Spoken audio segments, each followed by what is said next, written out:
ka qaadnay dhowr ilkood ayaa hore laga saaray oo waliba goosaha ay kamid yihiin marka waxaan rabay in aan gashto waxayna noqotay lacag aad u fara badan oo dhan ilaa iyo $3,000 anigana ma awoodo marka waxay yiraahdeen in yar isaga bixi lacagtaasi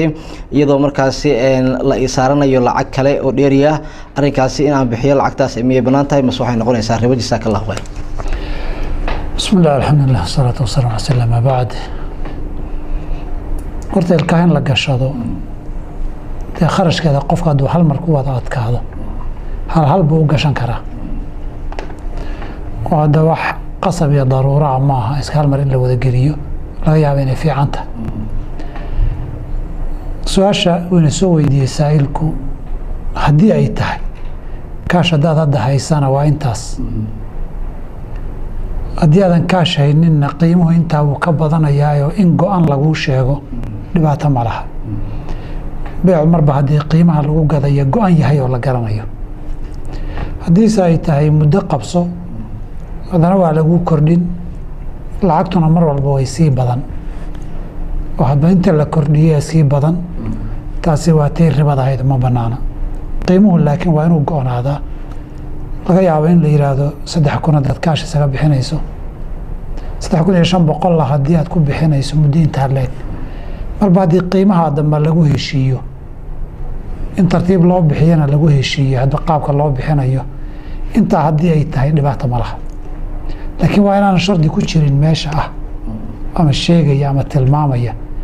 in hadaad waqtiga ku bixin weydo intaasaa ku fuuli waqtigaada ku bixin weydo lacag dib ka badanaysa waa inaanay noqonin wabillahi tawfiiq jazakallahu khayran assalaamu calaykum walaal wa salaam ya sheekha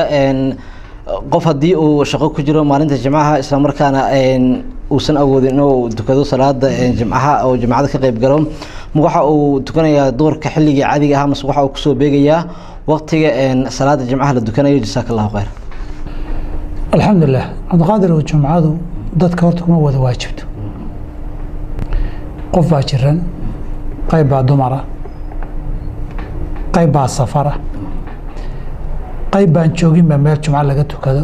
ama aan gaariba karin meel jumca lagu tukanayo sabab badan baa keeni kara qofka jumca inuuna tukanin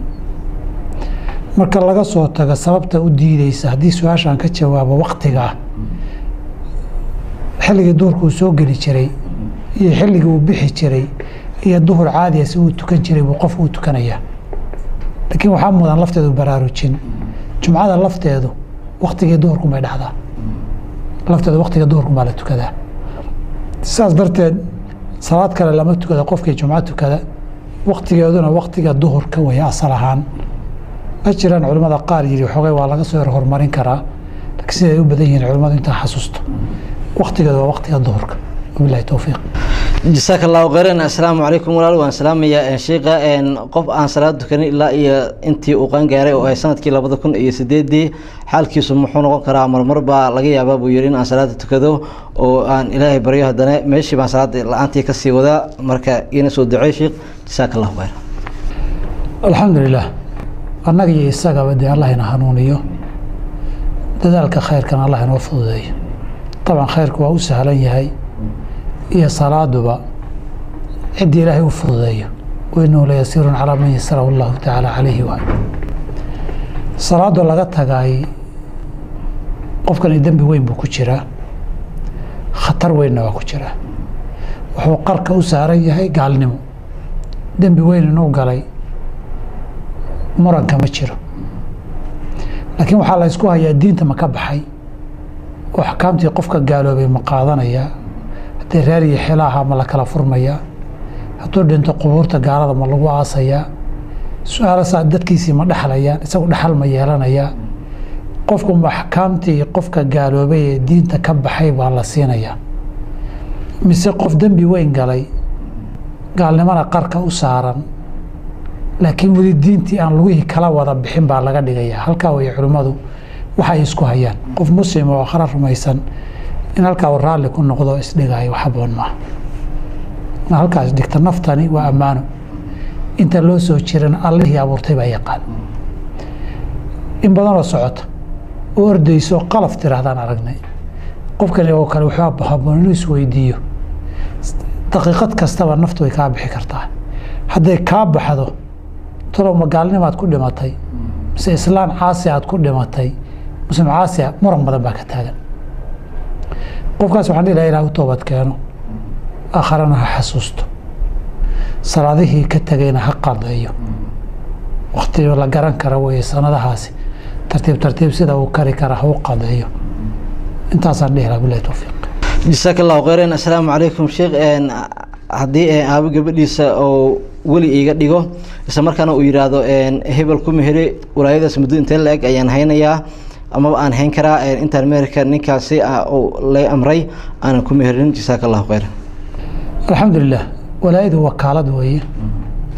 wakaaladaasi waxaad hayn kartaa ilaa lagaala noqdo